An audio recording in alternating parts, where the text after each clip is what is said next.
Malcolm Young was the inspiration behind acdc, a rock group that sold over 200 million albums in 40 years.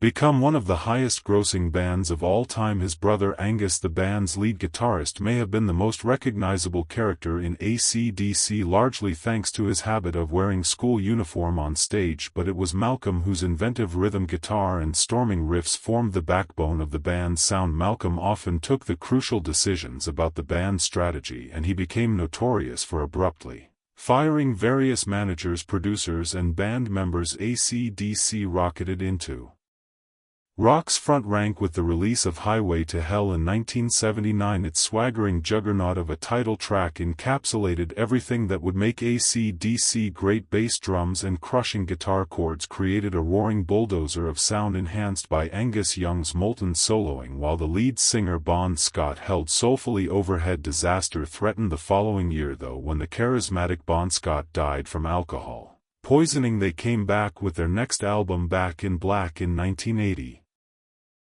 Featuring a new vocalist, Brian Johnson, it bristled with such powerhouse tracks as Hell's Bells, You Shook Me All Night Long, and the title song, and was a defiant statement of intent that sold more than 50 million copies worldwide. Malcolm was born in Glasgow as the seventh of 8 children of William Young, a former RAF mechanic and spray painter who lost his job in the 1950s, and his wife Margaret. The family lived in the Cranhill housing estate until 1963, when William and Margaret moved to Sydney with 6 of their children, using the Australian government's £10 POM scheme, in which adults paid £10 each for the fare while children travelled for free. George Young, who was 6 years older than Malcolm, first experienced musical success as a co-founder of the Easy Beats, the so-called Australian Beatles, who scored international hits, including Friday on My Mind in 1966. Defending the family home from Easy Beat fans led Malcolm and his younger brother Angus to start their own band. Malcolm gained experience with early bands like Beelzebub Blues and honed an assured guitar style influenced by Eric Clapton, Jimi Hendrix, Santa, and Stevie Wonder. In the meantime, Angus worked tirelessly to become a virtuoso lead player. In 1973, Malcolm enlisted Angus to form a new band, which the brothers named after the acdc electrical current marker they saw on their sister's sewing machine. Following a few lineup changes, the Young brothers were introduced to singer Bon Scott by their brother George, who would produce acdc on their early albums with Bon. At that point, the band declared that Malcolm had a genuine character with his own style and lyrics. The main topics of those lyrics were rock and roll, drugs, and sex. Hey, please remember to like and subscribe to this video if you're enjoying it. If you haven't already, click the bell symbol to receive updates on all of our most recent stuff. After that, bassist Mark Evans and drummer Phil Rudd joined and contributed to 3 more albums.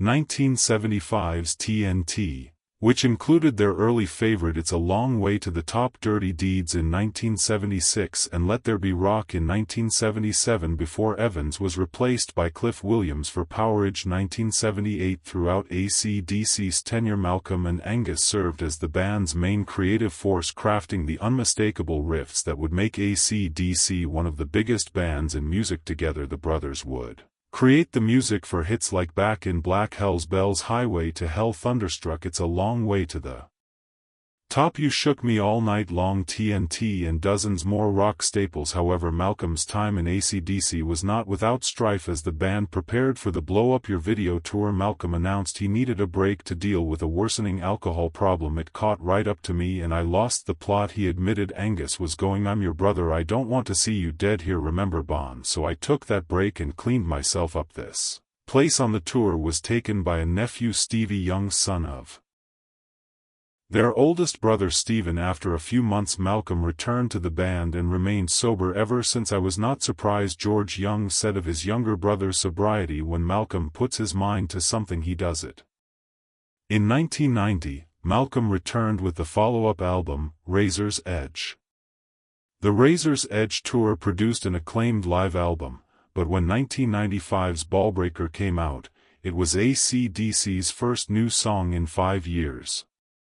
Another 5 years went by before they released Stiff Upper Lip in 2000, and in 2003, they were inducted into the Rock and Roll Hall of Fame. It brought the band back to multi-platinum glory, selling 5 million copies in the United States alone. Anger mentioned plans for a new album, possibly to commemorate the band's 40th anniversary in 2013, but Johnson told Us Radio that it would be delayed due to an unnamed band member's health issue.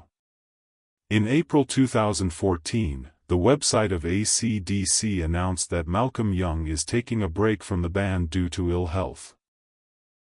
The album Black Ice in 2008 confirmed their status. It debuted at number 1 on the album charts in 29 countries and achieved global multi-platinum sales during the ensuing 20-month world tour, which saw them perform to over 5 million people in 28 countries. Malcolm, a young guitarist and acdc co-founder, passed away on Saturday, November 18, 2017, at the age of 64. Young has been suffering from dementia for the previous 3 years, which prompted him to leave the band he and his brother Angus established in 1973, which was inducted into the Rock and Roll Hall of Fame. Malcolm, a young musician who was born on January 6, 1953, and passed away on November 18, 2017, is left by his wife, Linda, daughter, Cara, son, Ross, and brother, Angus. Steve Vanzen, the guitarist for the Street Band, told Rolling Stone. An irreplaceable loss, Malcolm was the vital rhythm guitarist for the best working-class hard rock band in the world. I toured with acdc on their Stiff Upper Lip tour, and I found Malcolm Young to be a really cool, down-to-earth fellow. The entire rock and roll community is devastated by his passing. Guns N' Roses told Rolling Stone, Malcolm Young was one of the greatest rhythm guitarists in rock and roll history. He was also a fantastic songwriter and had a great work ethic. Rolling Stone, Nancy Wilson said. Malcolm Young was the epitome of rock. His rhythm guitar approach was unadorned and he established the straightforward guitar principle that taught us all to value simplicity above complexity. The head-banging, hair-flipping, and wild power of simplicity. Thank you, Malcolm, for being the real deal. We will all miss the shredding music that you and your brother could create together. On the day of Young's passing, several of the biggest names in rock, including Eddie Van Halen, paid their respects to Young. Roses and Black Sabbath Guns. It is difficult to put into words how much Angus Young meant to me during my lifetime. Our bond was special and one of a kind. He leaves behind a huge legacy that will endure forever. Several artists, including Alice Cooper, Billy Idol, Joe Walsh, Joe Satriani, and the Foo Fighters, covered an acdc song at their concerts on the day of or around the time of Young's passing as part of their tribute. Excellent work. Now is your chance to share your favorite acdc song or guitar riff with us in the comments section below. If you haven't already, click the bell button to receive updates on all of the